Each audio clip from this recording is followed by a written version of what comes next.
नमस्कार, मी अनुपमा। आज मी तुम्हाला दाखवणार आहे पिकलेल्या हापूस आंब्याचा साखर आंबा। हा साखर आंबा केव्हा खायला गोड लागतो? जेव्हा नुकतेच आंब्याचा सीझन संपलेला असतो आणि आपल्याला आंब्याची आठवण येत असते, त्यावेळेला हा साखर आंबा अतिशय गोड लागतो आपल्याला। हा साखर आंबा फ्रीजमध्ये 7-8 महिने अतिशय चांगला टिकतो। साखर आंब्यासाठी लागणारं साहित्य: हा तयार पिकलेला आंबा आणि साखर। मी हापूस आंबा घेतलाय कारण त्याच्या फोडी चांगल्या मोठ्या मोठ्या होतात आणि घट्ट फोडी निघतात।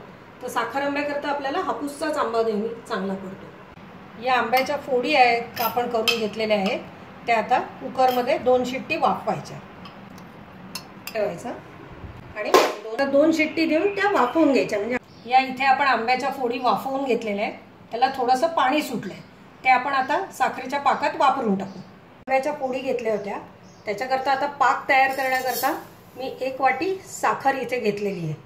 त्याच्यानंतर त्याच्यात मी 1 वाटी पाणी घालणार आहे। 1 वाटी किंवा साधारण ती साखर बुजेल इतकं पाणी घालायचं। नंतर हे आंब्याच्या याच्यातलं पाणी पण आपण याच्यात घालून टाकणार आहोत। आपण गॅस सुरू करूया।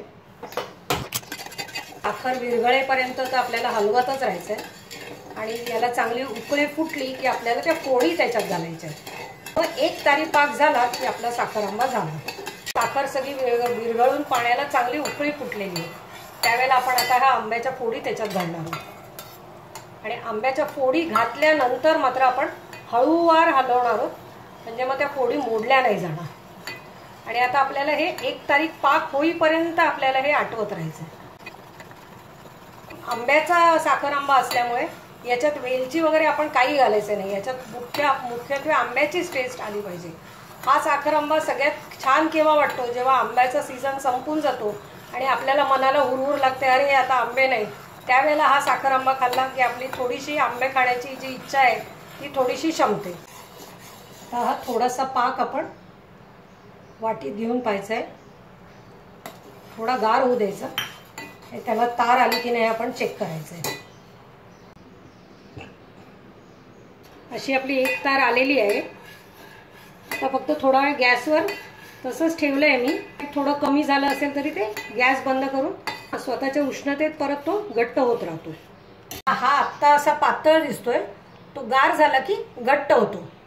पण 5 मिनिटं तो गॅसवर ठेवल्यानंतर लगेचच काचेच्या बरणीत ओतायचा आहे, कारण नंतर तो घट्ट होत जातो। आणि असा तुम्ही जर फ्रीजमध्ये ठेवला तर 6-7 महिने व्यवस्थित राहतो। तुम्ही पाहू शकता आता हा घट्ट झालेला आहे, हा गार झाल्यावर एकदम घट्ट झालेला आहे।